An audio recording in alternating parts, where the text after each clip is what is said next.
Un garçon orphelin est possédé par une épée démoniaque légendaire alors qu'il était sur le point de mourir. Plus tard, il découvre qu'il est devenu immortel. Notre histoire commence avec une jeune fille pleurant en frappant la poitrine de Shino, le suppliant de rester en vie. Tout autour d'eux est en feu et détruit. Shino a une énorme blessure à la poitrine et ne peut ni bouger ni parler. Il se perd dans ses dernières pensées sur son incapacité à protéger sa famille. Rempli de regrets et de tristesse, il se souvient d'avoir perdu ses parents quand il était jeune et d'avoir recueilli Hamaji, la petite fille, et Sosuke, qui est aussi allongé à ses côtés, blessé, sur son lit de mort. Ils sont devenus sa famille, mais maintenant, il a tout perdu. Soudain, un homme mystérieux apparaît des flammes tenant une épée et l'offre à Shino mourant, lui demandant de prendre une décision. Shino décide d'accepter l'offre pour rester en vie. 5 ans plus tard, nous voyons Shino dans un moment de calme, nageant dans une rivière avec le gardien du lieu, lorsqu'un corbeau nommé Murasame apporte un insecte à un œil troublant, envoyant un frisson à travers Shino qui le pousse à se débarrasser de l'insecte. Plus tard, dans l'église du village, Shino trouve Hamaji en train de préparer du thé qui s'avère être assez désagréable. Pendant ce temps, Sosuke s'implique dans la vie d'un garçon nommé Kenta qui subit des abus de la part de son père. Alors que Sosuke et Kenta se dirigent vers l'église, ils discutent des dangers de la forêt et des rumeurs circulant sur Sosuke dans le village. À travers des conversations et des souvenirs, il est révélé que le village de Shino a été détruit par une maladie et que lui et ses amis sont les seuls survivants, vivant maintenant dans un village voisin.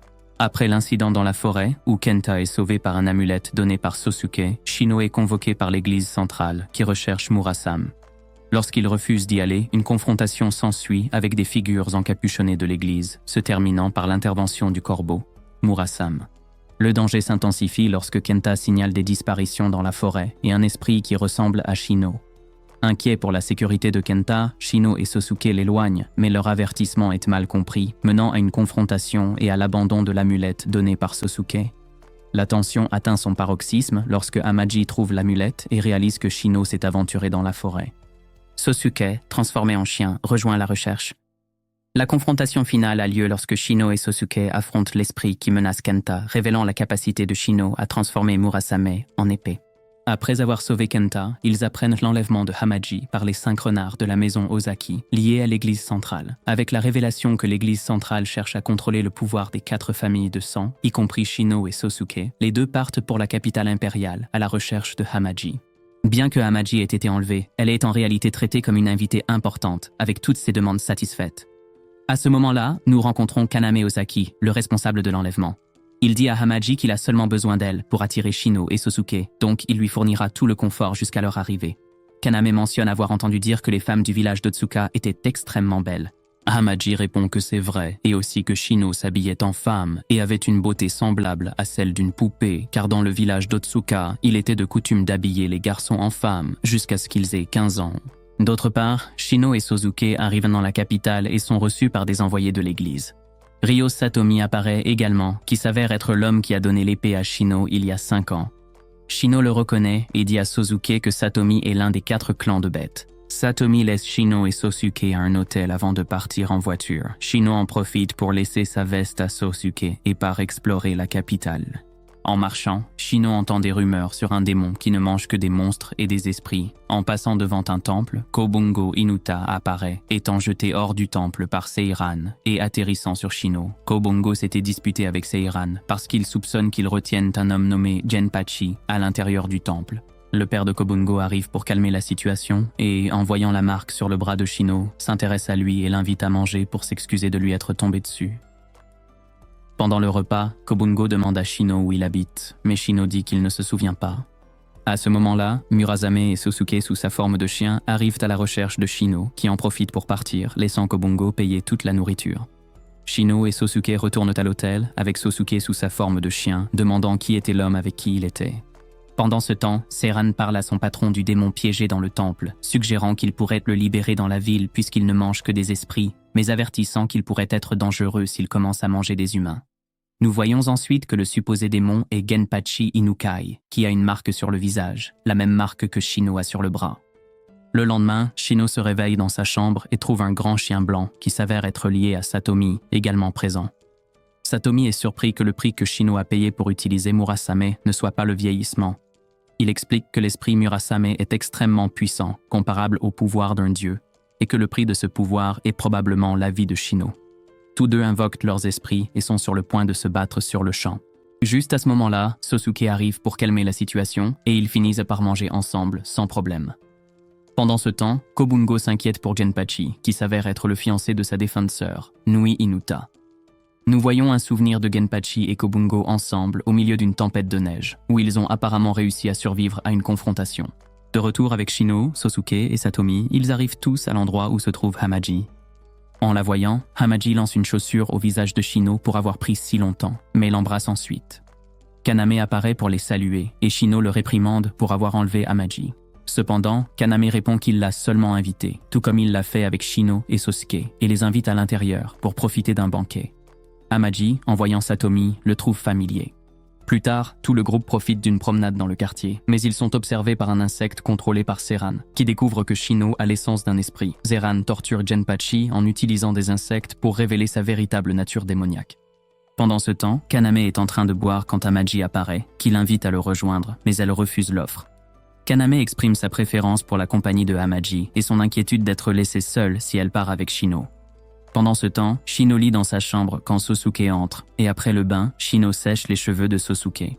Pendant ce moment, Sosuke demande à Shino quelle est sa relation avec Satomi, ce à quoi Shino révèle que Satomi les a sauvés il y a 5 ans et leur a donné la chance de vivre en échange d'héberger un monstre dans leur corps. Sosuke demande si Shino est d'accord pour vivre éternellement comme un enfant, ce à quoi Shino répond affirmativement, en soulignant que ce qui compte c'est d'être ensemble avec Hamaji et Sosuke. Le lendemain, Hamaji, Kaname, Sosuke et Shino partent ensemble pour explorer la capitale. Ailleurs, Kobungo se bat avec des soldats à propos du renvoi de Genpachi, mais tombe accidentellement sur Shino en passant. En guise d'excuse, Kobungo invite Shino et Sosuke à manger chez lui. Pendant ce temps, Kaname et Hamaji poursuivent leur visite de la capitale, où Kaname remarque l'intérêt de Hamaji pour aller à l'école en voyant un groupe d'élèves. Kaname parle avec Satomi pour que Hamaji puisse aller à l'école et l'informe également de la capture d'un démon par la confrérie Shogetsu, soulignant la nécessité de protéger Murasame. Après le dîner avec Kobungo, Shino et Sosuke se rendent chez Satomi pour découvrir pourquoi ils ont été convoqués à la capitale, emmenant Hamaji avec eux. Satomi leur montre 2 reliques qu'ils ont perdues quand ils étaient enfants, représentant respectivement le devoir et la dévotion. Satomi leur confie la mission de trouver les 6 autres reliques et leurs propriétaires, révélant qu'ils font partie d'une légende. Malgré la réticence initiale de Shino, Sosuke accepte la tâche. Pendant ce temps, le père de Kobungo supplie Seiran de libérer Genpachi, révélant que la fiancée de Genpachi est morte dans un accident et non par la faute de Genpachi. Cependant, Seiran refuse, arguant que Genpachi est maintenant un démon à cause de la torture. Genpachi, libéré par sa transformation, rencontre Shino et Sosuke à l'extérieur de la ville et les poursuit. Kobungo les suit jusqu'à un pont où une confrontation s'ensuit. Shino confronte Genpachi, qui l'attaque, mais se souvient ensuite de sa fiancée et hésite, montrant des signes d'humanité. Cependant, la confrérie Shogetsu apparaît, dirigée par Seiran, qui reconnaît Murasame et ordonne de les attaquer avec des flèches. Shino dévie quelques flèches, mais Genpachi et Sosuke sont blessés et tombent du pont. Shino saute après eux pour sauver Sosuke. Hamaji, inquiète de l'absence de Shino et Sosuke, reçoit du réconfort de Kaname, qui lui suggère de commencer à aller à l'école. Pendant ce temps, Shino, Sosuke et Genpachi sont emportés par le courant, mais ils parviennent à flotter en utilisant un insecte borgne qui gonfle au contact de l'eau. Shino demande à Murasame de trouver Satomi. Plus tard, les 3 arrivent chez Kobungo pour se reposer, où le chien de Satomi arrive aussi. Genpachi interroge Shino sur sa nature, mais Shino répond qu'ils sont similaires et qu'il ne faut pas juger sur les apparences. Pendant le dîner, Kobungo révèle à Shino comment Genpachi et lui ont acquis la capacité de se régénérer après une rencontre avec des démons dans un village il y a 3 ans. Ils ont découvert que tout le monde dans le village sauf Saihime est mort, et Kobungo se demande pourquoi la confrérie Shogetsu en a après Shino. Shino révèle que c'est à cause de Murasame. Pendant ce temps, Seiran se dispute avec son supérieur au sujet de la recherche de Shino, et après un désaccord, Seiran tue son supérieur en utilisant ses insectes. Genpachi, accompagné de l'insecte borgne qu'il décide d'appeler Megu, le nourrit lorsque Seiran et sa confrérie attaquent la maison de Kobungo. Une bataille intense s'ensuit, au cours de laquelle Sosuke et Shino combattent les insectes, tandis que Kobungo et Genpachi affrontent les forces de Seiran. Au milieu de la bataille, Seiran provoque Genpachi en révélant la tragédie de sa fiancée, déclenchant la transformation des deux en démons. Seiran est grièvement blessé, et Kaname intervient, utilisant des renards spirituels pour disperser la confrérie. Kaname, révélant sa relation de demi-frère avec Seiran, finit par tuer ce dernier pour se venger d'avoir blessé Hamaji. Avec la maison en flammes, Shino utilise son épée pour invoquer la pluie qui éteint le feu. Dans un moment de calme qui suit, Genpachi et Kobungo ont une conversation réfléchie sur la vérité et la force. Kobungo conseille à Genpachi de chercher une femme forte qui ne renonce pas facilement, laissant entendre que Shino est cette personne. Lorsque Shino apparaît pour vérifier leur état, Genpachi confirme qu'il a trouvé cette personne. Le lendemain, Shino se réveille dans la maison de Kaname et explore les couloirs, tombant sur une porte décorée de serpents. Alors qu'il s'aventure plus loin, il aperçoit des yeux rouges et est surpris par Satomi, qui l'avertit de ne pas pénétrer sur une propriété privée. Satomi exprime son inquiétude au sujet de l'incendie de la nuit précédente, mais Kaname le rassure en disant que la confrérie Shogetsu ne chassera plus les démons. Satomi se révèle être le prêtre en chef de l'église. Kaname s'enquiert de Sosuke et Murasame, expliquant que l'arme se calme pendant la pleine lune et le 29e jour de chaque mois lunaire. Dans un flashback, Shino parle à Sosuke de sa maladie et de l'idée de rester un enfant pour toujours. Plus tard, il entre accidentellement en collision avec Ayane, un membre des 4 familles, qui réagit violemment à cause du pouvoir de Murasame. Kaname révèle qu'Ayane est protégée par des dieux serpents et suggère une réconciliation. Hamaji prépare un panier de fleurs pour Shino afin de s'excuser auprès d'Ayane et demande à Shino de l'inviter à prendre le thé. Distrait, Shino entre dans une zone interdite et est attaqué par Chikage, le gardien des Mizuki. Sosuke intervient pour s'excuser avec Shino. Chikage confronte Sosuke sur son choix de rester dans sa forme actuelle plutôt que de redevenir humain. Sosuke explique sa décision et accepte de couper son bras en offrande pour être pardonné, mais Ayane intervient et arrête le sacrifice. Ayane réprimande Chikage pour son comportement et parvient à le faire pardonner à Sosuke et Shino. Ensuite, Ayane remercie Shino pour les fleurs et révèle sa peur d'être rejetée à cause de son apparence. Shino lui montre le pouvoir de Murasame et lui assure que tant qu'elle a de la compagnie, elle ne devrait pas avoir peur. Ayane rencontre Hamaji et elles apprécient la compagnie l'une de l'autre. Hamaji mentionne à Kaname le désir d'Ayane d'aller au festival, mais doute que Chikage la laisse sortir. Shino suggère d'utiliser des renards du clan Osaki pour veiller sur Ayane pendant le festival, et Chikage est d'accord. Pendant le festival, Ayane, Hamaji et Kaname s'amusent, tandis que Chikage remercie Shino d'avoir fourni un ami à Ayane. Chikage révèle son vrai nom, Ibiki, et exprime sa confiance en Shino malgré ses craintes concernant le pouvoir de Murasame. Le lendemain, Shino demande de l'argent à Satomi pour se rendre dans un village où 5 hommes sont morts. Après être revenu d'une montagne infectée par une maladie, un groupe de jeunes, dont Kokonoe, Keno Inusaka et Asakeno, se rend dans le même village pour célébrer un festival. À leur arrivée, ils découvrent que le village souffre de sécheresse, la montagne étant le seul endroit où il pleut grâce à un dieu singe qui génère la pluie. Alors que Shino voyage en train vers le village, il réfléchit à ce que Satomi lui a dit, que les 5 villageois qui sont allés à la montagne à la recherche d'eau ont réussi à revenir grâce à une femme mystérieuse qui leur a fourni de l'eau et leur a montré le chemin du retour. Lorsque Shino atteint la montagne, ses reliques commencent à briller, mais sa distraction le fait tomber d'une falaise. D'autre part, Josuke apprend que Shino est allé seul au village et décide de le suivre en train.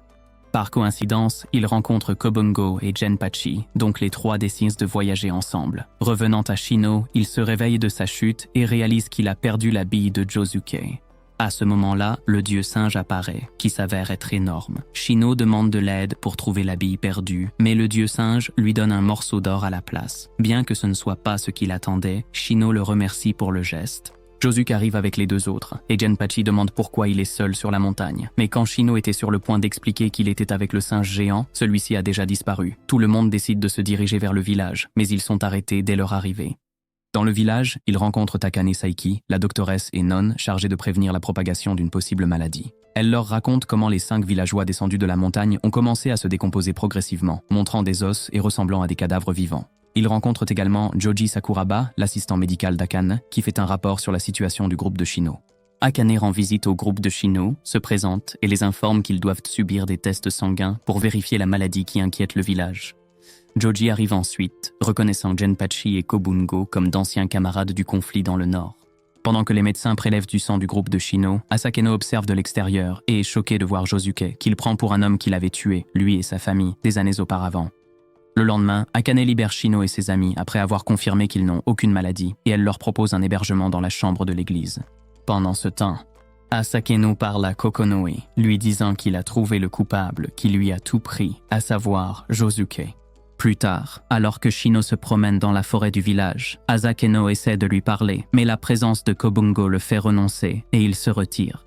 Plus tard, alors que Josuke nettoie l'église, il engage une conversation avec Akane. Il lui demande si elle a toujours vécu dans l'église, à quoi elle répond qu'elle y vit depuis 3 ans, car sa grand-mère y résidait avant de décéder. Akane dit à Josuke qu'il est probable que les 4 soient revenus vivants de la montagne grâce à Shino, car le dieu singe éprouve de la sympathie pour les enfants. Quand Josuke est seul dans l'église, Asakeno apparaît et ils commencent à parler de Dieu. Soudain, Asakeno devient furieux, tire son épée et reproche à Josuke, un meurtrier, de parler de Dieu, montrant son mépris envers lui. Après avoir poignardé Josuke, Shino intervient pour le protéger. Ils commencent à se battre, mais Asakeno parvient à désarmer Shino. Quand Asakeno se prépare à attaquer Josuke à nouveau, ce dernier se transforme en chien. Kokonoe intervient pour désamorcer la situation, assurant à Asakeno que l'homme qu'il cherche ne se transformerait jamais en chien. Pour s'excuser, Kokonoe promet de satisfaire toute demande de Shino, qui lui demande de chercher la bille perdue de Josuke dans la montagne. Pendant que Kobungo soigne la blessure de Josuke, il remarque une marque sur son cou similaire à celle que Shino, Genpachi et lui ont. Pendant ce temps, Joji informe les autres de l'agitation dans le village à cause du morceau d'or trouvé par Shino, révélant que la montagne était une mine d'or avant de devenir contaminée. Shino suggère que les villageois enquêtent sur la raison pour laquelle ils ne devraient pas aller à la montagne. Pendant ce temps, le dieu singe se souvient d'un singe décédé nommé Asahi et réfléchit à sa relation avec une fille qui n'est jamais revenue, remettant en question son existence en raison des pertes qu'il a subies. Shino et Josuke parlent, et soudain Asakeno arrive pour s'excuser, et finalement, tout le monde accepte ses excuses. Asakeno explique que Kokonoe lui a sauvé la vie et qu'elle est comme une mère et une sœur pour lui. Shino réfléchit à la façon dont un monstre comme Kokonoe a pu sauver la vie de quelqu'un. Pendant ce temps, Kokonoe parle au dieu singe du passage du temps et des promesses non tenues, remettant en question son but à cause des gens qu'elle aime puis abandonne. D'autre part, le groupe de Shino est kidnappé par les villageois qui veulent escalader la montagne pour obtenir de l'eau et de l'or avec l'aide de Shino. En utilisant Murasame, Shino parvient à envoyer un message à Akane pour l'informer de la situation. En explorant la montagne, le groupe et les villageois se retrouvent piégés dans une barrière magique qui les confine. Cependant, Murasame intervient et brise la barrière, révélant la pluie sur la montagne. Malgré la joie des villageois, leur bonheur s'estompe lorsque le dieu singe apparaît furieux et attaque les villageois, laissant Shino sous le choc. Akane grimpe également la montagne et rencontre Asahi, le reconnaissant grâce à la bague en or qu'il porte à son doigt. Il s'avère qu'Akane, lorsqu'elle était enfant, était celle qui avait donné la bague et les noms aux petits singes et aux dieux singes. Akane enveloppe Asahi dans un tissu et lui fait ses adieux. Kokonoe, qui assiste à ce moment émouvant, demande à Asahi s'il peut dire au revoir, et avec ces derniers mots, Asahi s'éteint. Kokonoe trouve la bille de Josuke en possession d'Asahi, le petit singe.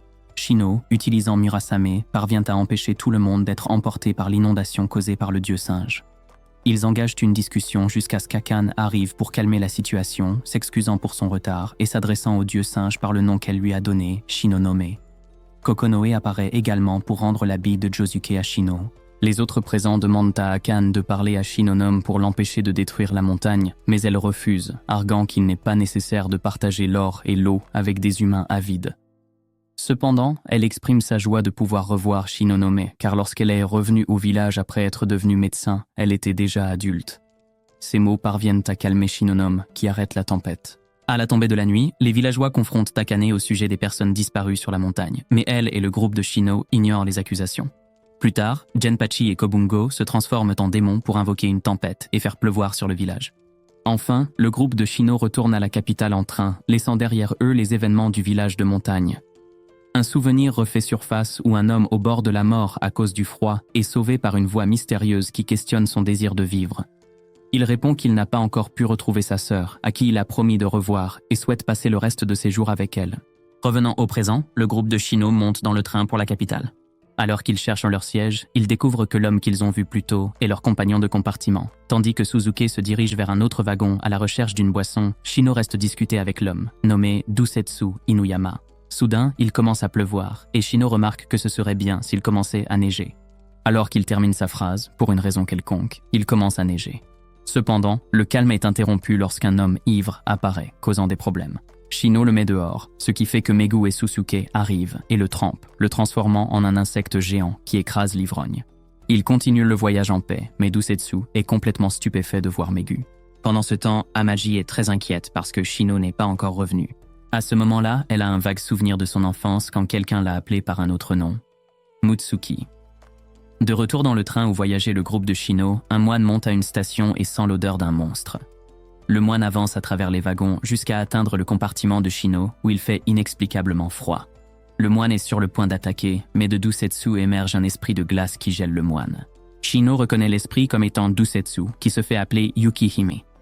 Shino révèle qu'il a été pris dans une tempête de neige dans la forêt et que Dousetsu l'a sauvé. Depuis, ils sont amis. Dousetsu demande à Shino de faire en sorte que Yukihime cesse de le suivre, car depuis qu'elle l'a sauvé, ses amis l'ont abandonné parce qu'il fait peur, et il ne peut plus profiter de l'été. Shino explique que si Yukihime le quitte, elle mourra et qu'elle a payé un prix très élevé pour le sauver. Mais Yukihime lui demande de ne plus parler. Après l'arrivée du groupe de Shino dans la capitale, Dousetsu remercie Yukihime de lui avoir sauvé la vie, puis fait ses adieux au groupe de Shino. Plus tard, Susuke demande à Shino ce que Yukihime a sacrifié pour sauver Dousetsu, et il répond qu'elle avait une belle voix et aimait chanter, donc ce qu'elle a sacrifié, c'était sa voix. Shino et ses amis arrivent chez Kobungo, et par hasard, Asakeno et Kokonoe y séjourneront aussi pendant un certain temps, alors ils finissent par manger tous ensemble. Finalement, Hamaji déménage à la résidence de l'école qu'elle va fréquenter, car elle est exclusivement pour les filles, et elle veut éviter les ennuis.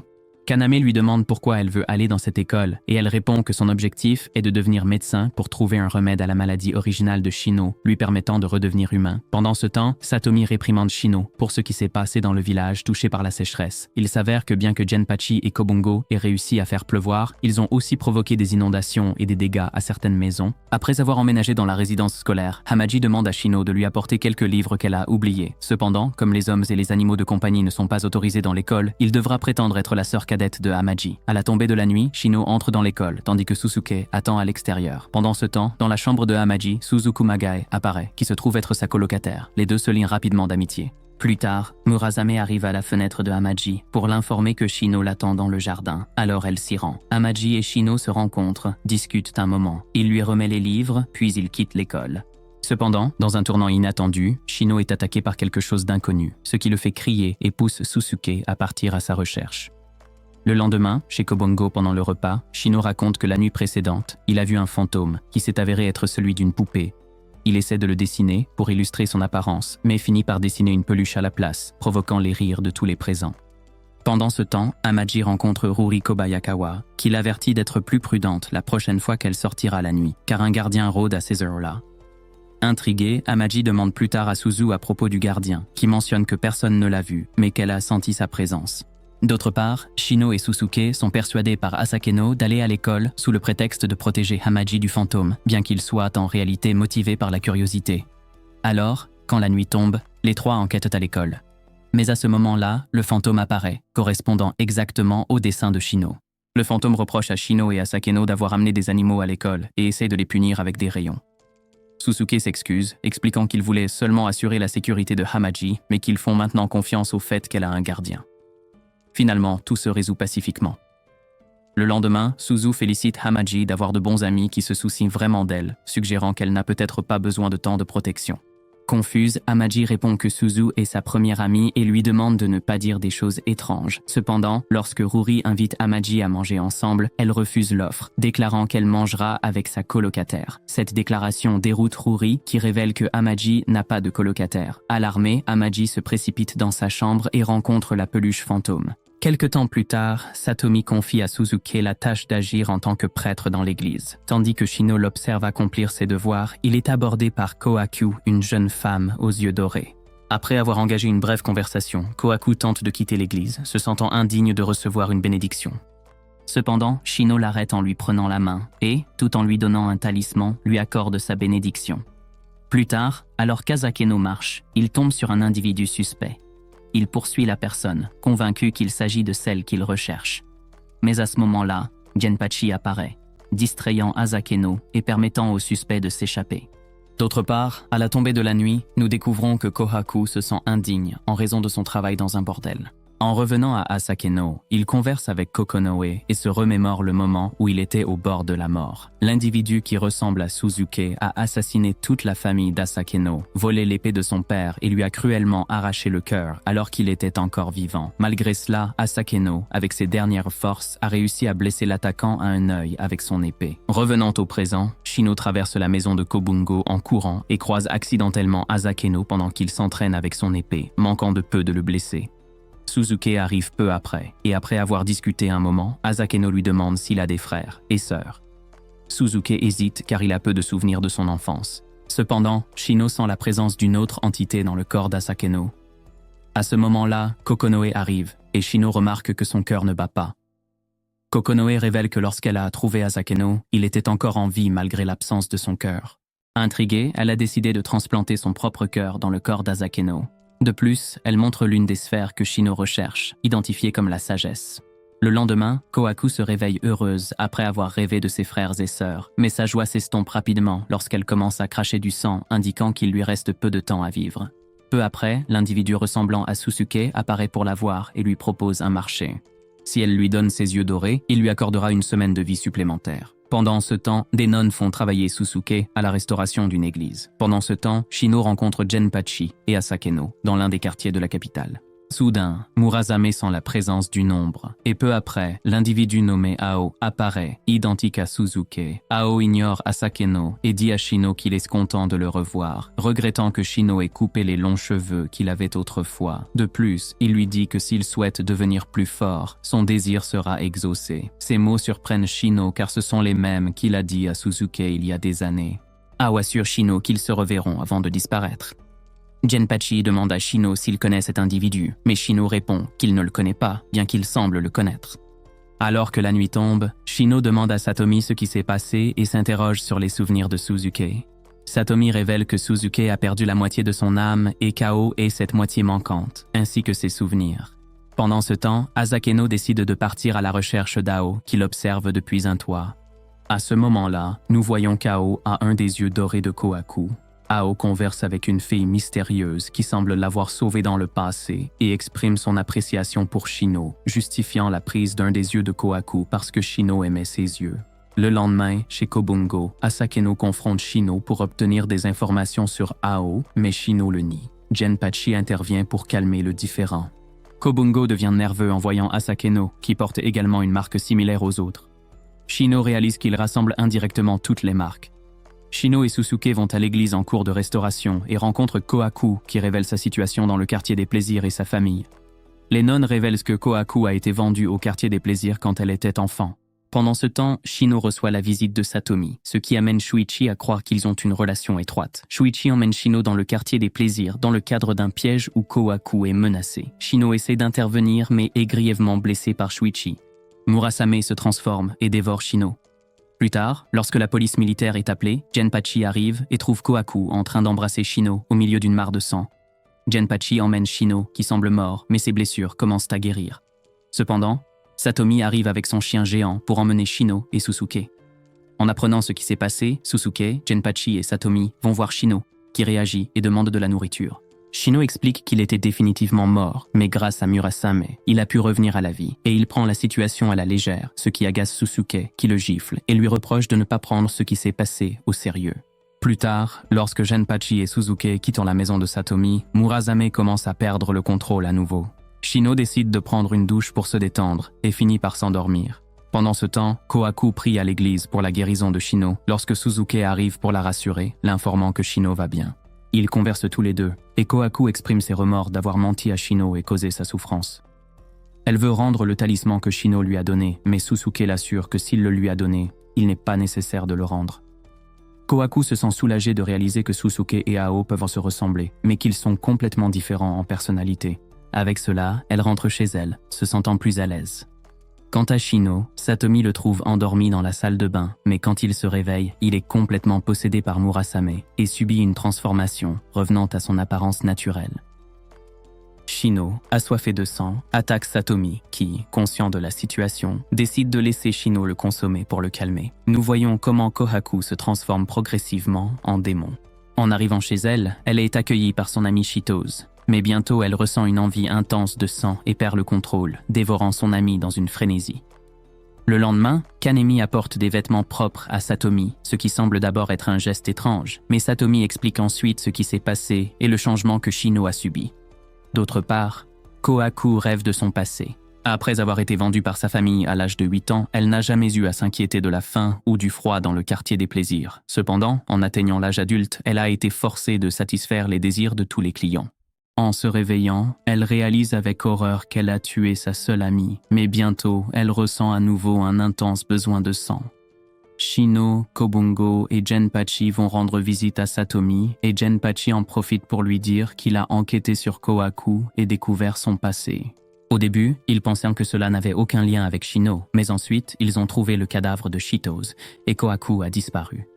Pendant ce temps, Kohaku arrive aux portes de l'église mais se trouve incapable d'entrer.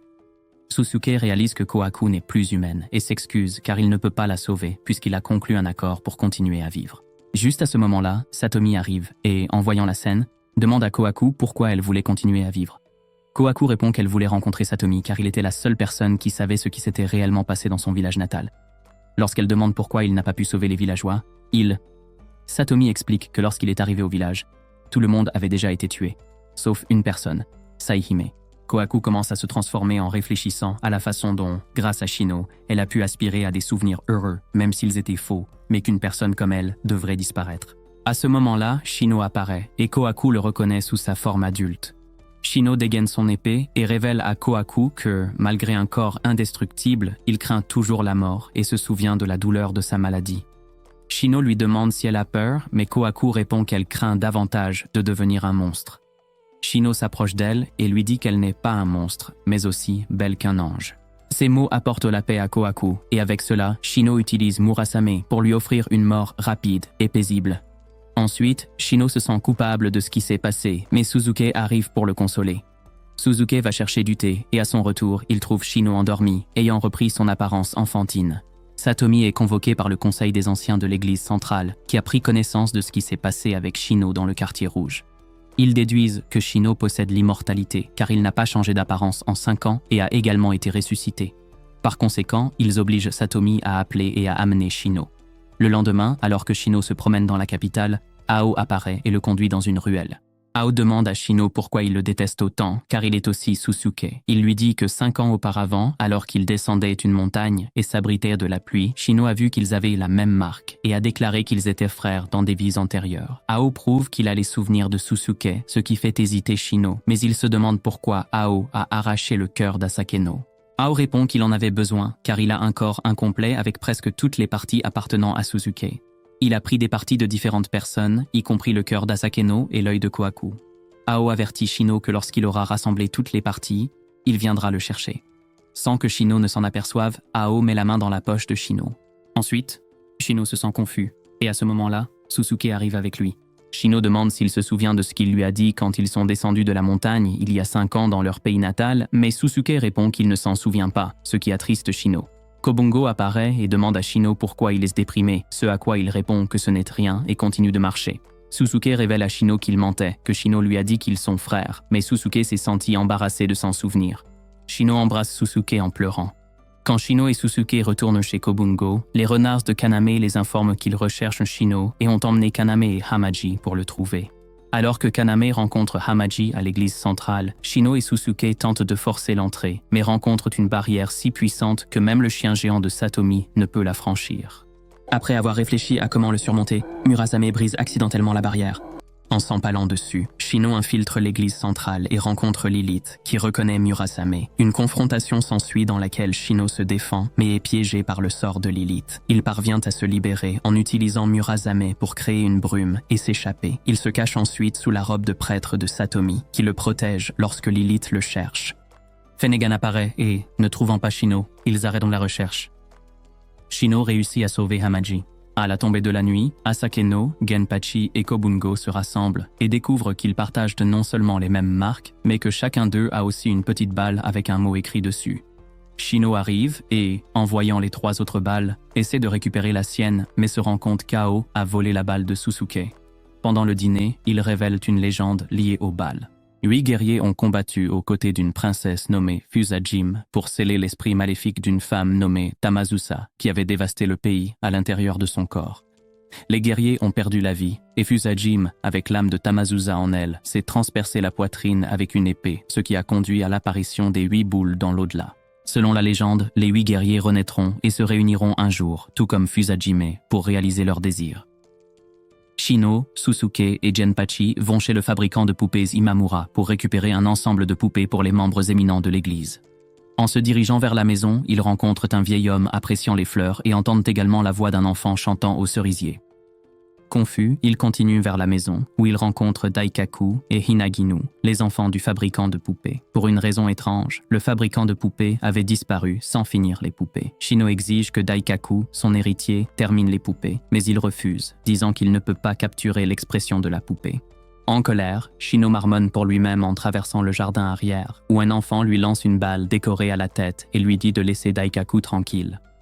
Confus, Shino prend la balle et va supplier Daikaku de finir les poupées, remarquant aussi les nombreuses poupées de chats dans la pièce. Shino continue d'inspecter la maison, où il trouve une pièce remplie de poupées grandeur nature. Il attire son attention et il est choqué. La poupée était la figure de la femme qui les avait tués. Il va voir Daikaku une deuxième fois et lui demande à propos de la balle et de la figure. Daikaku ne sait rien de la figure, mais peut raconter l'histoire de son chat, qui possédait à l'origine la balle mystérieuse. Alors que la nuit tombe, Daikaku voit une des branches du cerisier tomber et retrouve soudainement la mémoire du jour où il a été tué, incapable de comprendre comment il est encore en vie. Murasame mentionne les fleurs de cerisier et Shino le suit, seulement pour être frappé à la tête une fois de plus par le garçon étrange. Avec Genpachi et Susuke, ils regardent avec étonnement le garçon se transformer en chat orange. Genpachi joue le jeu et se transforme en sa forme démoniaque, prévoyant de manger le chat. Il est arrêté par un chat noir impoli qui est ensuite stoppé par le vieil homme qu'ils avaient rencontré auparavant. Il s'avère que c'est Inozuka Nachi, un membre de l'une des 4 maisons des bêtes sacrées. Shino confronte Nachi au sujet de la barrière magique entourant la maison de Daikaku.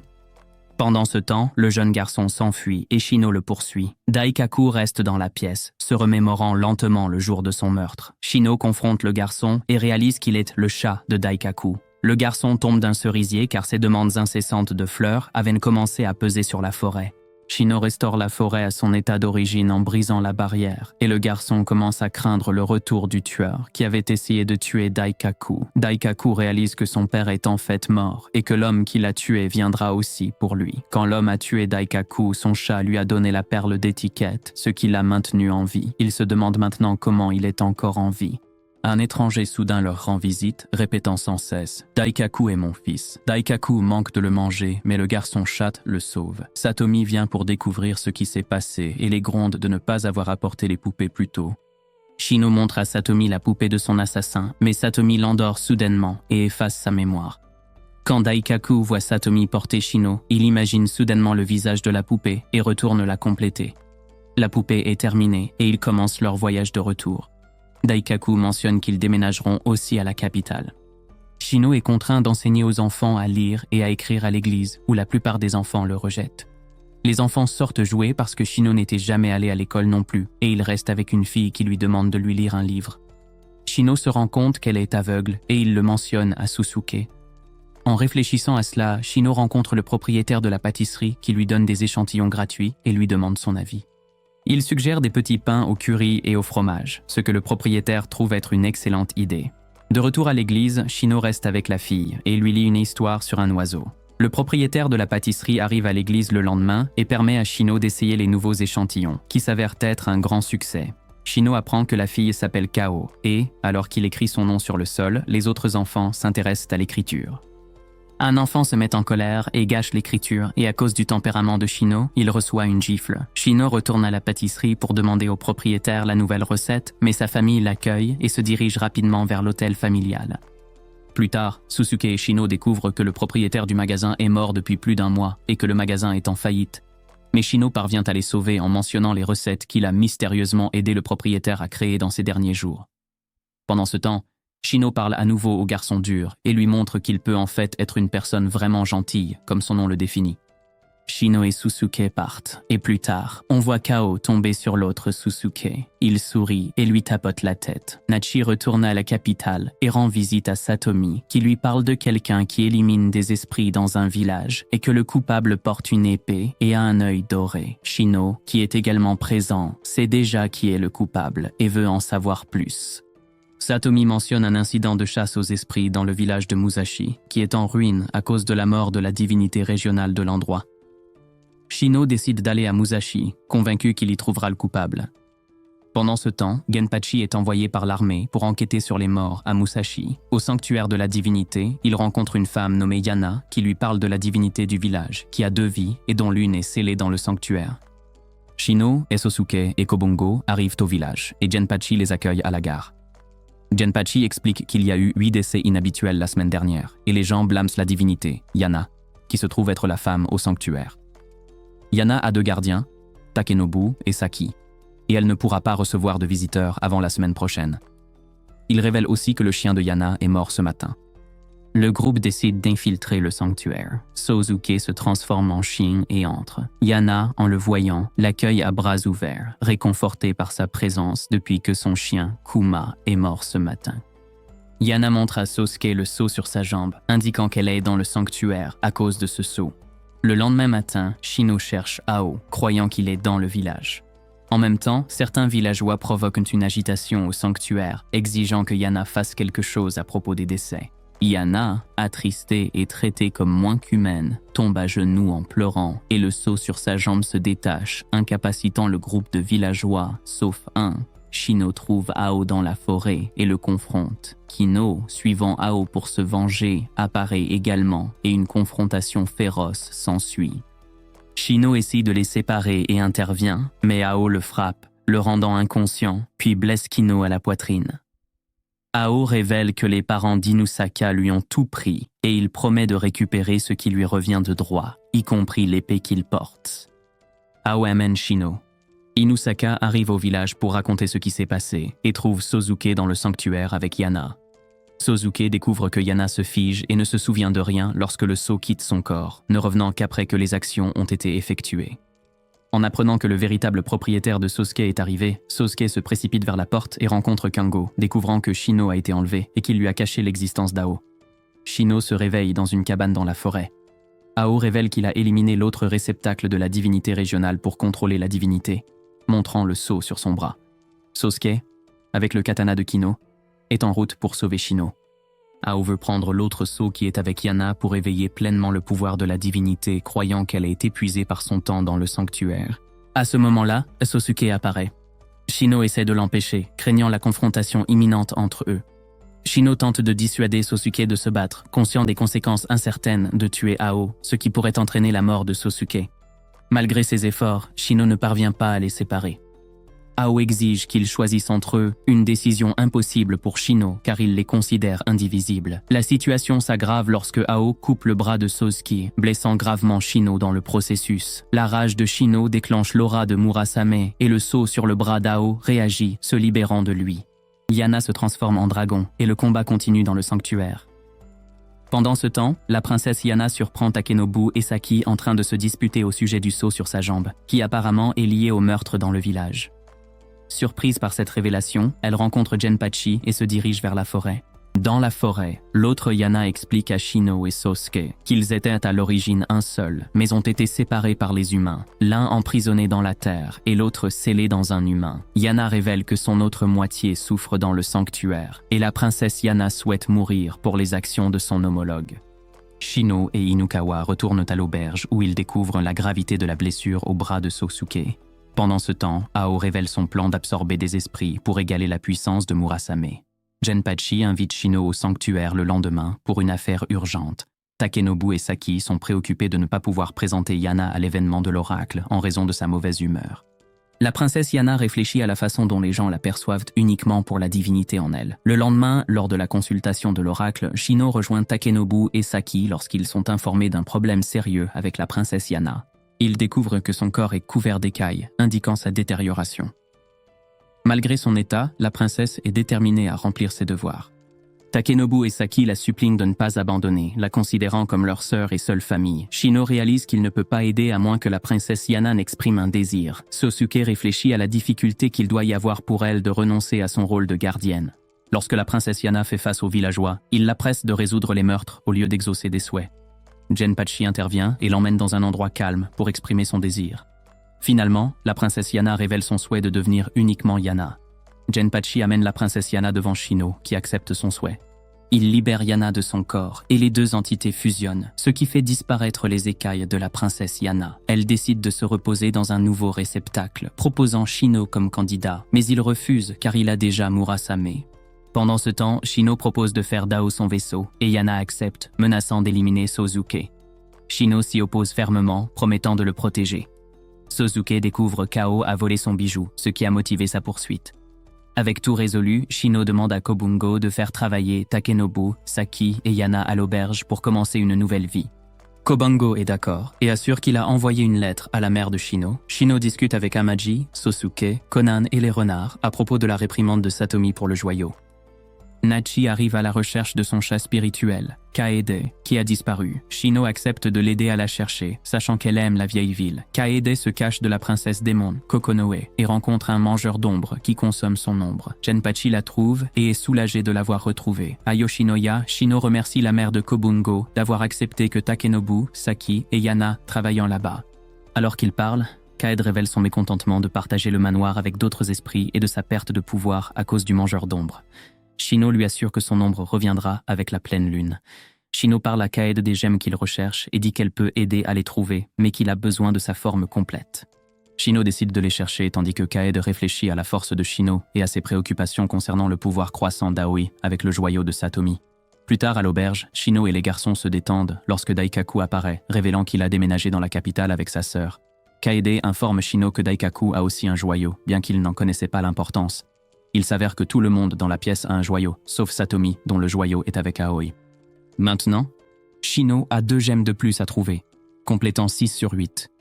Cette nuit-là, Shino emmène Kaede dehors, profitant du clair de lune pour rendre les ombres visibles. Il utilise l'ombre de Kaede comme appât pour attirer les mangeurs d'ombre, qui cèdent sous la menace de Shino et rendent son ombre. Avec cela, Kaede retrouve sa forme complète, et Shino promet de continuer à chercher les gemmes restantes. Nous découvrons que Nachi n'était pas à l'origine le maître de Kaede. C'était son frère aîné, Yuri. Kaede est passé à Nachi parce que Yuri ne croyait pas aux esprits. Après la mort de Yuri, Nachi accepte Kaede et lui assure qu'elle n'est pas responsable de la mort de son frère. Kaede se sent réconforté et s'installe sur les genoux de Nachi jusqu'à ce que la chaise se casse. Peu après, Dousetsu arrive dans la capitale impériale et reçoit des indications pour trouver l'auberge Konaya. Pendant ce temps, à l'auberge, Shino et Genpachi s'amusent à une bataille de boules de neige. Ils sont ravis de voir Dousetsu et la princesse des neiges, qui leur disent que Dousetsu est en ville pour chercher sa sœur, Mutsuki. Ils décident de commencer leurs recherches dans le quartier rouge, connu pour abriter des enfants orphelins. Sosuke travaille à l'église avec Kao, tandis que Amaji fait des courses avec Yana. Pendant ce temps, Kobungo et Keno cherchent également une fille aux cheveux rouges dans le quartier rouge, où ils rencontrent Dasan, qui propose d'aider. Cependant, Keno avertit Kobungo de ne pas mentionner le nom du démon et lui dit d'être prudent, car le nommé reviendrait à conclure un pacte avec lui. Hassan commence à chercher la fille aux cheveux roux, laissant derrière elle une traînée de corps. Shino rejoint Amaji et Yana dans la recherche, tandis que Sosuke continue de travailler à l'église. Hassan prend Kao, mais se rend vite compte qu'elle n'est pas la personne qu'il cherche. Shino apprend ce qui s'est passé et ordonne à Murasame de trouver Kao. Malgré la fuite d'Hassan, Shino est soulagé de trouver Kao saine et sauve. Amaji et Yana continuent leur course, se remémorant des moments passés. L'armée enquête sur les meurtres dans la ville, notant que toutes les victimes ont les cheveux roux. Kobungo se blâme pour la situation et propose de traquer Hassan, mais Genpachi décide d'attendre la tombée de la nuit pour agir. Dousetsu est attaqué par Hassan à cause de ses cheveux roux, mais Hassan se retire en voyant la princesse des neiges avec lui. Azam prend Amaji pour sa cible et la poursuit, mais il est arrêté par Dousetsu et la princesse des neiges, qui le blessent mais le laissent s'échapper. Dousetsu rencontre Amaji, la reconnaissant comme sa sœur, tandis que Shino et Yana apparaissent. Amaji ment sur son passé, mais Dousetsu connaît la vérité et la confronte. Il lui remet une épingle à cheveux et révèle qu'il a ouvert une boutique dans la capitale pour être près d'elle. Les larmes aux yeux, Dousetsu fait ses adieux. Amaji avoue à Shino qu'elle se souvient vraiment de Dousetsu comme son frère, mais qu'elle ne voulait pas lui parler par peur qu'il ait oublié leur promesse. Cette nuit-là, Fuki dévore Hassan en punition de ses crimes. Le groupe se réunit et découvre que Dousetsu possède également une gemme, portant le total à 7. Peu de temps après, Satomi informe Shino qu'un enfant du village d'Ikura a disparu il y a 1 an lorsqu'il est allé dans la forêt chercher des racines de campanule pour sa mère malade. L'enfant est revenu, mais il est resté inchangé depuis sa disparition. Satomi veut que Shino aille au village pour examiner l'enfant. Peu de temps après, Shino et Sosuke se dirigent vers le village. Shino s'inscrit à l'école primaire, et l'enseignant dit aux élèves qu'il est un élève transféré de la capitale impériale. Shino s'assoit près du délégué de classe, Shinobu. En regardant autour de lui, Shino voit le garçon qu'il est venu chercher assis de l'autre côté de Shinobu. Shinobu remarque que Shino fixe le garçon et lui dit que son nom est Akihiko. Les cheveux d'Akihiko sont maintenant blancs et il semble se tenir à l'écart de tout le monde. Sosuke et Shino séjournent à l'auberge Kakiya. Tai est une femme âgée et la propriétaire de l'auberge, et Shinobu est son petit-fils. En classe, Shino remarque des fleurs attachées à la fenêtre à côté de l'endroit où Akihiko est assis, mais il semble que personne d'autre ne puisse les voir. En rentrant à l'auberge ce jour-là, Shino et Sosuke partagent ce qu'ils ont appris. Sosuke dit à Shino que Tai l'a averti à propos des montagnes, affirmant qu'elles emportent les enfants. Dans la maison d'Akihiko, son père le gronde pour son silence. Il est frustré parce qu'Akihiko n'a pas prononcé un mot depuis son retour et ne mange pas, il boit seulement de l'eau. Akihiko se souvient du jour où sa mère est allée à la clinique et regrette de ne pas lui avoir dit qu'il ne la détestait pas, mais qu'il détestait plutôt la maladie qui l'affligeait. Le lendemain, Shino demande à Shinobu pourquoi il ne veut pas laisser Akihiko seul. Shinobu dit qu'Akihiko a tendance à faire des choses étranges quand il est seul. Shinobu va dans la salle du journal, laissant Shino responsable d'Akihiko.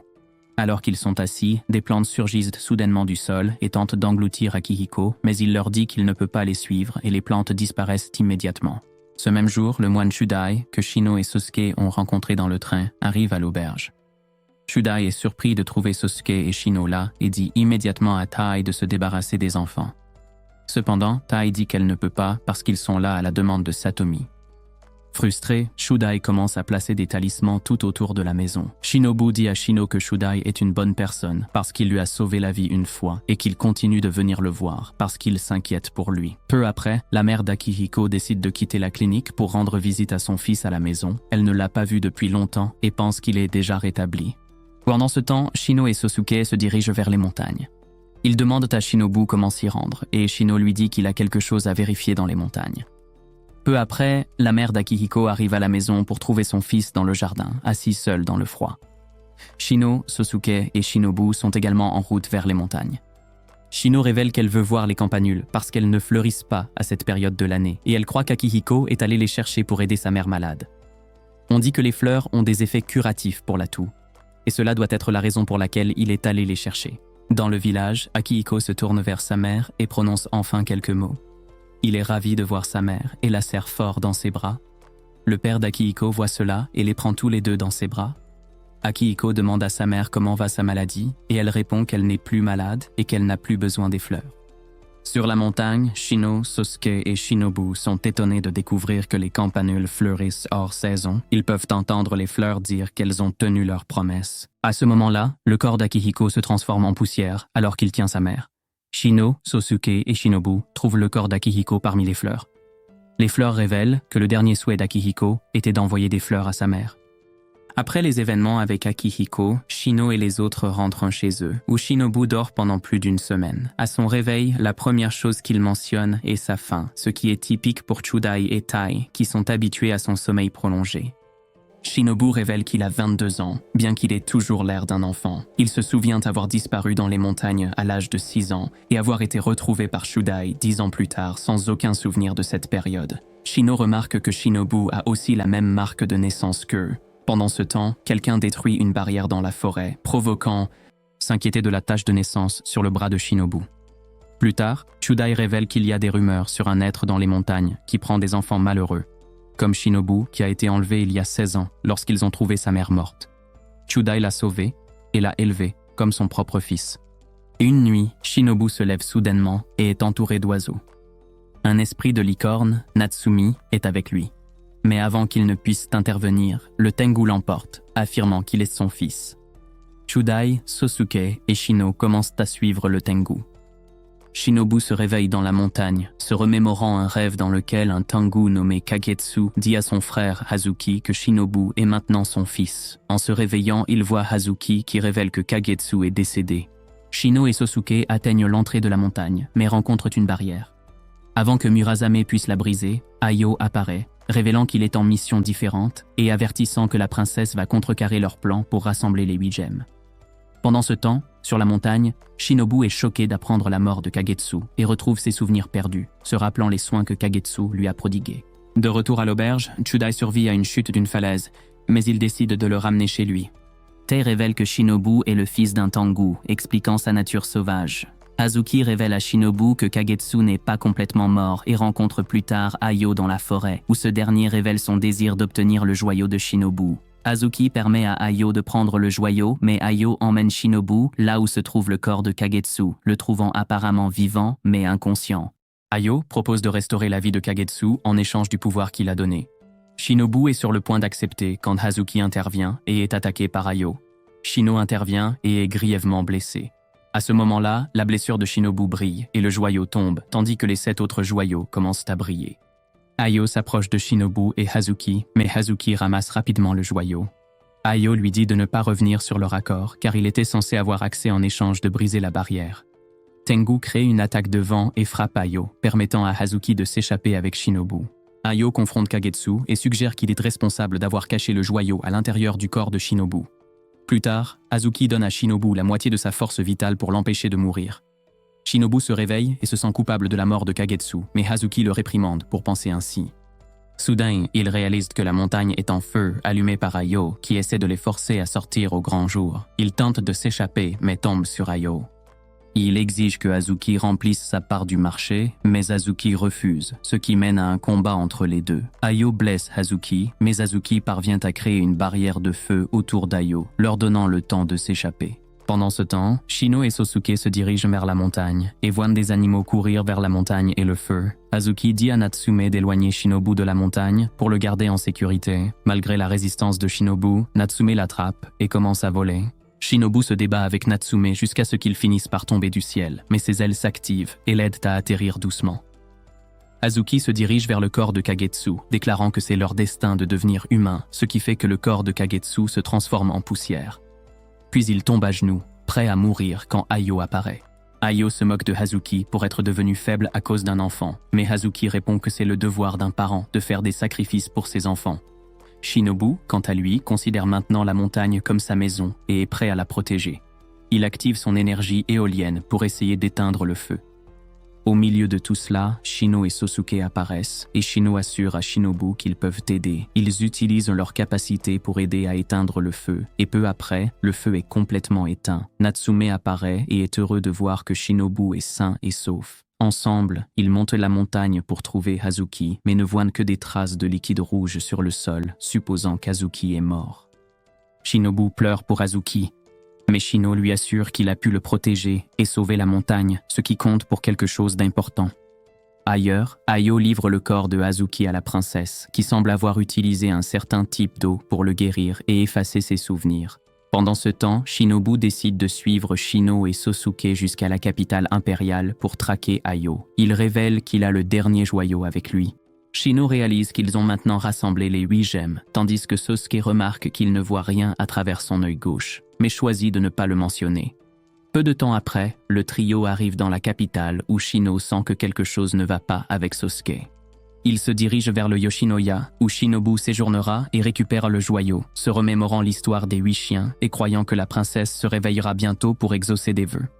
Cependant, il s'inquiète du joyau manquant de Sosuke, ce qui amène Shino à se blâmer lors de la réunion. Daikaku montre au garçon un 3e œil sur son front qui contrôle Megu pour éliminer les dévoreurs d'ombres présents. Kokonoe explique que c'est un œil maléfique, capable de percevoir et de détruire les non-humains. Shino déduit que l'œil vient des chats et est l'œuvre de Noro, qui a doté Daikaku de l'esprit du chat. Après la réunion, Asako révèle à Shino que Sosuke ne peut pas voir de l'œil gauche et ne ressent aucune douleur dans son bras gauche, suggérant qu'Ayo a volé l'œil de Sosuke. Shino se blâme de ne pas l'avoir réalisé plus tôt et s'enfuit au manoir. Dans le manoir, Sosuke a une réunion avec Satomi où il lui parle du 8e joyau et de la possible référence à la princesse Tamazusa. Satomi raconte l'histoire de Tamazusa, qui a perdu ses 2 enfants à cause des exigences d'un fonctionnaire. Sosuke promet de faire quelque chose avant que Shino ne le découvre, mais ce dernier le réprimande de ne pas lui avoir parlé de son œil gauche. Sosuke promet de s'occuper des choses. Le lendemain, Shino accepte de tenir compagnie à Ayane, qui se remet d'un rhume grâce aux médicaments de Hamaji. Pendant qu'ils conversent, Konami cherche Sosuke pour demander de l'aide avec Fenagen, qui est dans le manoir. Sosuke parvient à parler avec Fenagen et trouve un moyen de le faire partir rapidement. Après avoir rendu visite à Ayane, Shino demande à Chikage de donner plus de liberté à Ayane, en argumentant qu'elle devrait avoir sa propre vie et ne pas être confinée dans le domaine. Shino s'excuse ensuite auprès de Sosuke pour son comportement et rencontre Fenagen dans les escaliers. Fenagen mentionne les yeux de Shino, déclenchant un souvenir scellé par Satomi. Shino s'évanouit et est emmené dans sa chambre, où il a un flashback de son enfance chantant un poème avec son frère. À son réveil, Satomi est présent et complète le poème. Shino lui demande comment Fenagan connaît sa mère, mais Satomi suggère de ne pas s'en inquiéter et de se concentrer sur la mission du joyau. Shino se met en colère, voulant réparer ce qui arrive à Susuke. Satomi révèle que les joyaux choisissent leur propriétaire et que le joyau a commencé à choisir Shino au lieu de Susuke. À ce moment-là, Susuke s'effondre dans le couloir et sa tache de naissance disparaît de son corps pour apparaître sur celui d'Aoi. Aoi affirme qu'il n'a pas encore fini et veut s'assurer d'obtenir tout avant de se reposer. Susuke est emmené chez le médecin du manoir, tandis que Shino se blâme d'avoir permis à Aoi de lui voler le gemme. Satomi avertit que l'âme de Susuke est progressivement attirée vers le monde souterrain. Après avoir fui le manoir, Shino commence à chercher des indices sur l'endroit où se trouve Aoi. Kokoneo remarque une augmentation inhabituelle du nombre d'esprits dans la capitale et Shino commence à interroger les gens dans la rue pour obtenir des informations. Une femme le conduit dans une ruelle où elle révèle sa véritable forme démoniaque et attaque Shino. Asako intervient pour aider, mais ils font face à un problème plus important lorsque la femme invoque des rats démoniaques. Kaede apparaît pour aider, éliminant les rats et vainquant le démon. Après la confrontation, Shino supplie Kaede de l'aider à chercher le joyau et Kaede accepte à contre-cœur. Kaede révèle que toutes les gemmes sont dans la capitale et que la dernière qu'il cherche se trouve dans la vieille église du quartier du château où Aoi se trouve également. Shino se prépare à aller à l'église et Daikaku, Inosaka et Shinobu proposent de l'accompagner, pensant qu'il aura besoin d'aide. Pendant ce temps, Genpachi et Kobungo apprennent la situation et se dirigent vers l'église avec d'autres membres du groupe. En arrivant à l'église et en s'aventurant dans le sous-sol, ils rencontrent des squelettes humains. Aoi apparaît et refuse de rendre le joyau, affirmant qu'il a déjà été choisi par celui-ci. La princesse Tamazusa se révèle au groupe et déchaîne une horde de morts vivants contre eux, déclenchant une bataille intense. Au siège de l'église, Fenagan a ordonné la création d'une barrière puissante en utilisant les vies des esprits pour se protéger du danger imminent. Satomi est sur le point de partir pour aider Shino, mais Lilith et Fenagan l'arrêtent, la prévenant que son départ pourrait affecter la barrière et la rendre inutile. La bataille dans l'ancienne église continue, et les morts vivants continuent d'affluer. Daikaku utilise son œil maléfique pour en éliminer autant qu'il peut, mais la situation reste difficile. Genpachi et Kobungo arrivent au sous-sol pour rejoindre le combat. Soudain, Hazuki apparaît, mais ce n'est pas le même Hazuki que Shinobu connaît. Ce Hazuki a tout perdu et pose un défi difficile pour Shinobu. Pendant ce temps, Shino continue de se battre contre Aoi. L'arrivée de Dousetsu apporte de la joie à Tamazusa, qui active une barrière magique pour retirer les gemmes de leur corps et annuler leur pouvoir. Suzuki se détériore rapidement et Tamazusa forme un cercle avec les gemmes dans l'intention d'invoquer la princesse Fuse et d'absorber ses pouvoirs. Malgré les efforts des garçons, Shino avance vers l'autel où Tamazusa prévoit de l'utiliser comme un réceptacle pour ses sombres desseins. Murmurant le nom de Suzuki, Shino s'effondre au sol. Shino commence à se remémorer tous les moments qu'il a partagés avec Suzuki, y compris la promesse de toujours le protéger. Alors qu'il gît dans sa propre flaque de liquide corporel, les gemmes activent un portail pour invoquer Fuse. De retour à l'église, Satomi dit à Fenagan que ce sera catastrophique s'il laisse Tamazusa poursuivre son plan. En se cachant dans l'église, Tamazusa commence à recevoir de l'énergie de la source qui entre. Elle s'approche de Shino et le soulève. Shino ouvre les yeux et voit Tamazusa, ce qui lui rappelle qu'elle est celle qui a tué Susuke. Cela crée en lui une détermination à faire un vœu pour ramener Susuke à la vie. Son vœu se réalise, et Susuke ouvre les yeux là où il est allongé. À ce moment-là, Tamazusa commence à perdre le contrôle sur Fuse et les gemmes. Princesse Fuse disparaît et les gemmes retournent à leurs propriétaires respectifs. La gemme du devoir rejette également Aoi en tant que propriétaire, et la marque de naissance quitte le corps d'Aoi pour apparaître sur le corps de Susuke. Suzuki se réveille et découvre que Shino est responsable de son retour à la vie. Ozaki suggère que Shino a dû s'épuiser à force de se battre si durement pour récupérer son gemme, et Suzuki réalise que Shino pourrait être en danger. Il saute du lit, se transforme en chien et commence à courir vers la vieille église. Maintenant dans l'église, Tamazusa demande à Aoi de lui remettre Shino, mais il refuse. Tamazusa est surprise que Susuke choisisse de la défier. Elle dégaine son épée et Tamazusa ordonne à Hazuki de neutraliser Aoi. Un combat éclate entre les deux, mais Satomi arrive juste à temps pour percer la barrière de Tamazusa. Tous les garçons retrouvent immédiatement leur pouvoir. Genpachi et Kango poursuivent Hazuki tandis que Shinobu vole vers Shino pour le protéger. Tamazusa réalise qu'elle a perdu la bataille et décide de se retirer. Shino a perdu tellement de liquide corporel que cela commence à l'affecter gravement. Murasame, son épée, commence à s'agiter en raison de son besoin de liquide rouge.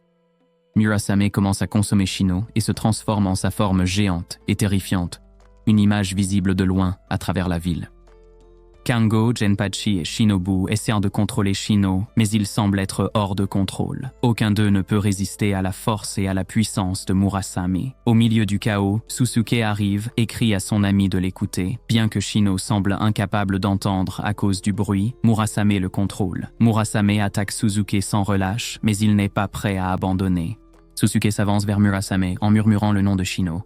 Satomi et Kaede utilisent leurs animaux spirituels pour essayer de donner à Susuke plus d'accès à Murasame, mais il les met facilement hors de combat. Finalement, Shino entend la voix de Susuke, bien qu'il ne puisse toujours pas se contrôler.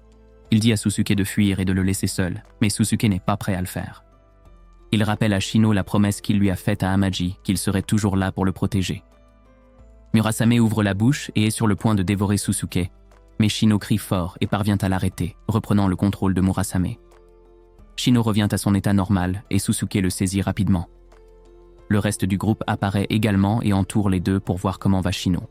Alors que tout le monde célèbre le retour de Shino, Aoi se lève et s'éloigne discrètement. Maintenant au siège de l'église, Fenagan et Lilith expriment leur soulagement que Murasame se soit calmé et que tout soit sous contrôle. Plus tard, Shino parle avec Satomi dans son bureau et lui demande s'il était celui dans sa mémoire qui lui tenait la main, mais Satomi refuse de répondre. Shino sait que cette personne est Satomi, mais veut juste une confirmation. Il s'enquiert également de Tamazusa, mais Satomi refuse de répondre. Satomi rappelle ensuite à Shino qu'il a toujours la mission de localiser le dernier joyau, qui est avec Aoi. Shino se plaint qu'il n'y a eu aucun progrès depuis le début de la mission, mais Susuke lui rappelle qu'ils ont des amis à leur côté. Ino promet alors à Sosuke qu'il récupérera son joyau jusqu'à la fin. Et c'est là que se termine l'anime d'aujourd'hui. Si vous avez aimé, laissez un j'aime et abonnez-vous pour voir plus d'animes sur la chaîne. Et je vous dis à la prochaine.